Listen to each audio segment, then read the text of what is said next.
Pemirsa, parafilia adalah kelainan seksual berupa fantasi abnormal yang muncul secara intens dan bahkan berulang. Pada titik tertentu, kelainan seksual ini dapat memicu gangguan perilaku yang dapat menghasilkan tindakan kriminal seperti pemerkosaan atau bahkan pembunuhan sadis yang marak akhir-akhir ini. Ya, lantas apa pemicu munculnya parafilia pada diri pelaku? Saksikan dalam Benang Merah Parafilia dalam Realitas Semu.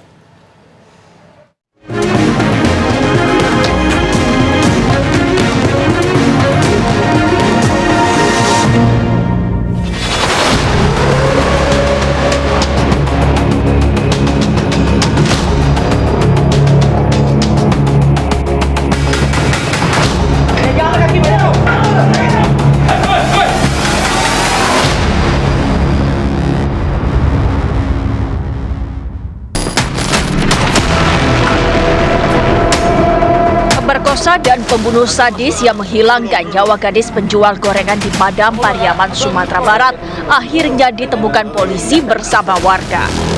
Indra Septriaman yang berusia 26 tahun itu diketahui bersembunyi di atap rumah warga.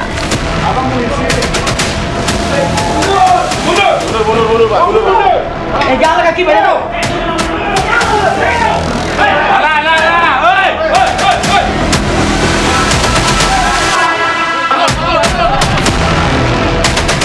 Setelah lebih dari 10 hari kabur dan berkali-kali lolos dari penggerebekan, pembunuh bejat ini akhirnya harus merasakan amukan warga yang tak kuasa menahan emosi. Indra Septriaman, tersangka pembunuhan dan pemerkosaan ini ternyata seorang residivis dan pernah terlibat kasus narkoba, juga kasus pemerkosaan. Indra kok memang dari keteknya lah ditinggal orang tua ya? Iya, dari kecil lah tinggal orang tuanya. Sifatnya gimana? Sifatnya anaknya pendiam, tak banyak cerita. Cumanya penurut, kecewa disuruhnya. Kok apa nak suruh aja lakunya, capeknya.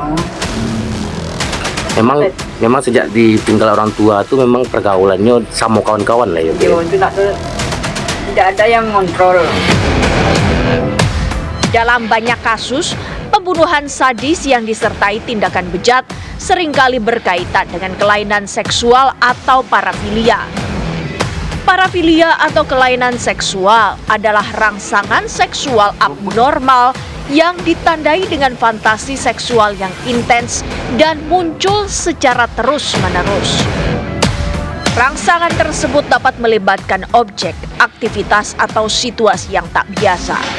Pengidap parafilia juga cenderung menyembunyikan kelainan seksual yang dimiliki. Pedofilia adalah salah satu jenis kelainan seksual ini.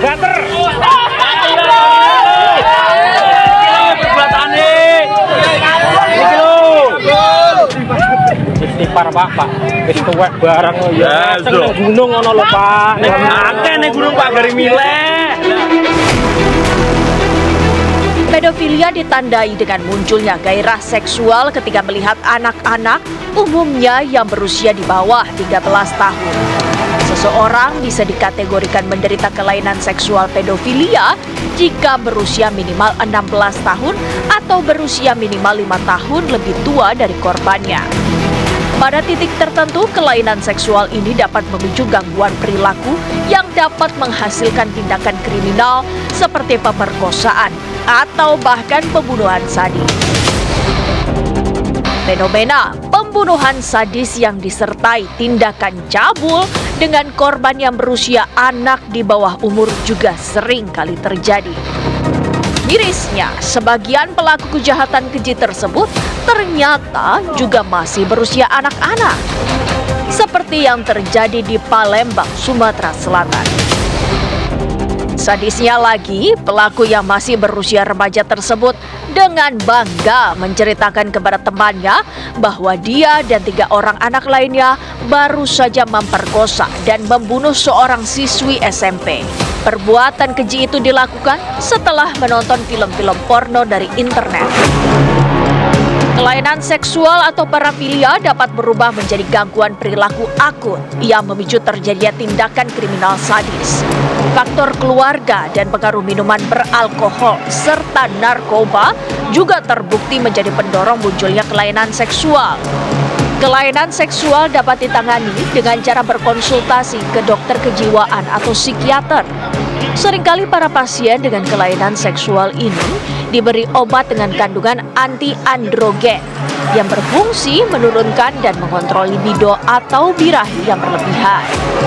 Dalam banyak kasus, zat anti-androgen juga digunakan untuk kebiri kimia, salah satu jenis hukuman bagi pemerkosa dan pembunuh bejat.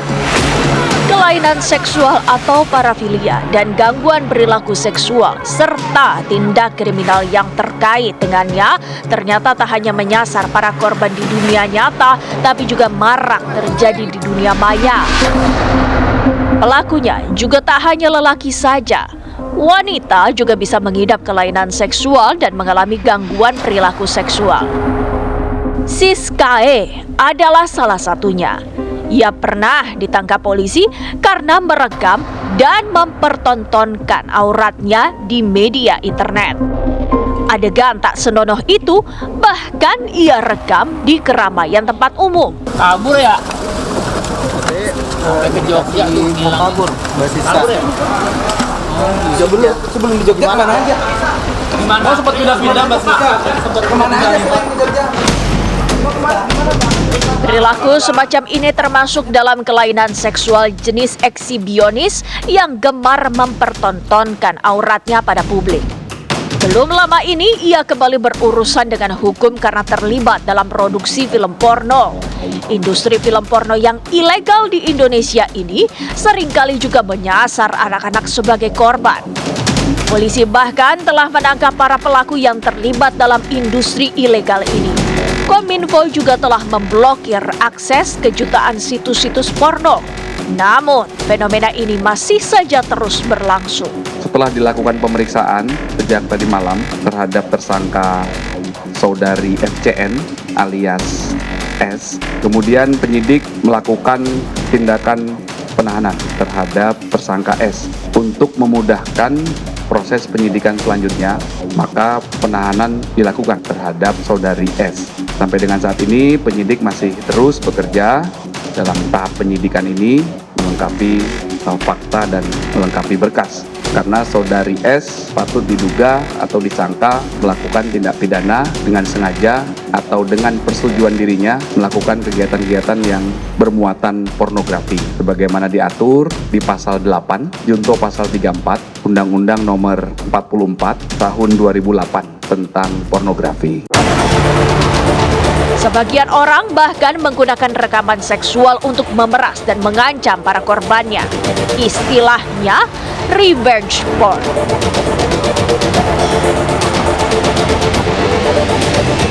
Korban dan pelakunya juga seringkali adalah pejabat publik, kalangan artis, atau bahkan pemuka agama. Eksploitasi seksual semacam itu seringkali muncul akibat kelainan seksual atau parafilia. Dan apabila tidak segera ditangani, pada titik tertentu dapat memunculkan gangguan perilaku seksual yang bisa memicu tindakan kriminal berulang, seperti pelecehan seksual, pemerkosaan, atau bahkan pembunuhan sadis.